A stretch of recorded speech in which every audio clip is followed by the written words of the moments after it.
Hello, hi, assalamu alaikum viewers. My name is Sadia Farhan. Today in this video we are going to discuss defamation. So in this video we are going to know what is the definition of defamation, what are forms of defamation, what are the penalties to defamation, and what are the defenses against defamation charges, and what are the penalties. So let's start from definition. Any wrongful act or publication or circulation of a false statement or representation made orally or in written or visual form which injures the reputation of a person, tends to lower him in the estimation of others, or tend to reduce him to ridicule, unjust criticism, dislike, contempt, or hatred, shall be actionable as defamation, and this is written in Defamation Ordinance 2002. So forms of defamation. There are two forms of defamation. One is slander and one is libel. Slander is a false oral statement and libel is a false written statement that can be printed, broadcasted, or telecasted. So parties to defamation. What are the parties to defamation? So here are the parties. Plaintiff. Plaintiff means who has been defamed.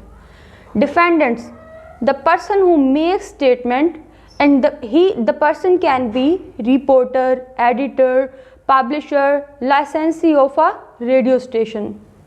Then defenses against defamation charges. What are the defenses? Freedom of expression. As Article 19 of Constitution of Pakistan gives freedom of expression. This is the defense against defamation charges. Truth or justification. Statement that is published is true and the journalist who has published this statement proves it true. Firmament. Statement published in good faith and it is in public interest. So privilege.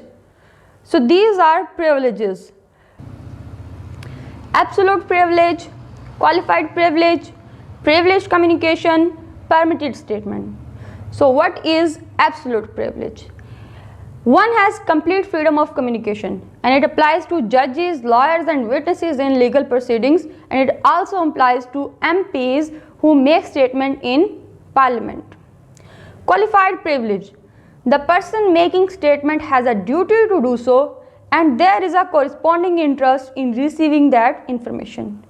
Reports of court proceedings, statements made at public bodies meetings, and in course of crime investigations are examples where qualified privilege arise. Privileged communication. It includes communication between lawyer and client, persons having legal relations. Then permitted statement. The statements that are made in interviews or public conferences, those are permitted statements and defamation charges cannot be applied on them. Apology to the alleged party.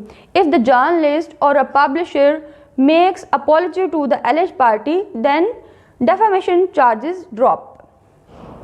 Penalties. Imprisonment for a term. Imprisonment is not fixed. It can range from a duration from 6 months to 2 years.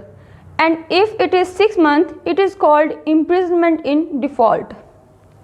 Fine on guilty person. Fine can be imposed on guilty person and fine is also not fixed.